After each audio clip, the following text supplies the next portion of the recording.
Well, hi everybody, Gary Sinclair. Okay, so we recently celebrated another April Fool's Day.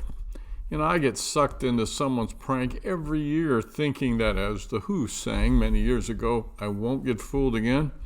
And yes, I may have also vlogged one of those pranks again this year, but at my age, my memory is very good, but rather short.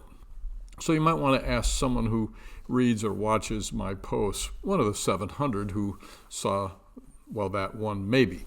But unfortunately, with all sorts of acronyms and abbreviations like AI, CGI, Ken Burns, NLE, VR, and, well, NCIS Sydney to deal with, it's hard to know what's real and what isn't. In that online reel, did those two airliners really fly that close? Did that mama bird, that eagle, really carry her 7 eaglets in a Chick-fil-A bag? Did a 3-year-old ping pong player really win the World Table Tennis Championship? And finally, was that really Elvis in the background of Beyonce's Grammy picture? However, being fooled, pranked, or just entertained again by some very creative people, I'm not bragging, of course, in music, sports, videography, etc., it really isn't that big of a deal, especially if it's all in fun. And if I actually did do that April Fool's thing this year, well, you were fooled again, right? And if you're angry that you didn't see it coming, remember, I'm on anti-rejection meds. I'm good.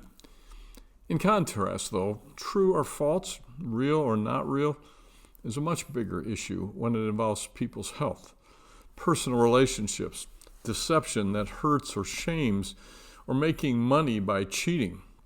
It's pretty major when someone claims to live by certain principles, then criticizes anyone who doesn't agree, but then later they're exposed just as guilty as those they demean.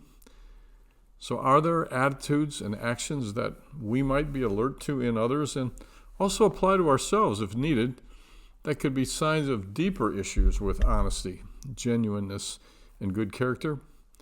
Well, this is pretty important if we're hiring, we're seeking volunteers, we're considering serious friendships for us or our kids, or we're dealing with someone regarding a big-time conflict or mistreatment. True or false matters.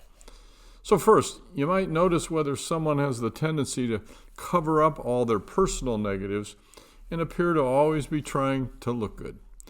They imply that, oh yeah, everything's wonderful, but when they're challenged, they focus on or blame others. They become a victim, or at best refer to a personal, though often totally illogical excuse. See, a person of character, however, is willing to be appropriately honest. They'll get help with their blind spots and their weaknesses and admit, yeah, they've still got a ways to go. They're okay with that. Second, notice how often someone one-ups others. You've been around someone like that? It's when another person tells about their trip, maybe you say something, you got a special opportunity or a recent success, only to have this other person immediately tell their better, more impressive story. One person says, well, this year we got to take a special trip out of state with the kids, something we haven't been able to do for years. The whole family's excited about it, and the person telling it couldn't be happier for that opportunity. However, our person of interest says, oh yeah, that's nice. But Jen and I, we took our 3rd cruise this year, and next spring we're going to be hiking in the Himalayas. Oh, stop. Third, listen for how often they actually did or still do what they promise rather than merely talk about it. See, a simple question or inquiry from us, not to be mean, can just be helpful. Hey, you mentioned your concern and plans to work with the needy in the community. I'd love to hear about one of your groups or individuals that you're working with, and they may have a terrific story. But if they're criticizing someone, some group, some organization, ask them for a specific example that would illustrate, why do you feel so negatively? See, we never need to speak in a demeaning, arrogant, or rude manner ourselves if we just know how to ask some right questions in a respectful way, even if we don't get a similar response or attitude. We'll learn a lot. See, nobody's perfect, and of course our goal can't be to expect that, from them or us. But when there are people being put in place to lead, or model or mentor, or we're working with someone who we need to be able to trust, no, we can't be fooled again. And while this may not sound very biblical or logical, don't ignore your gut. When something doesn't seem to add up, when someone's perspective doesn't add up, when you have a serious wondering about what might be going on here, but you can't put your finger on it, at least keep your eyes open. Of course, ask God for wisdom and, don't look the other way. Often it's God's warning us, even if the warning is also about us. Because as some of you have heard me say in my little life theorems, if you let something continue, it will.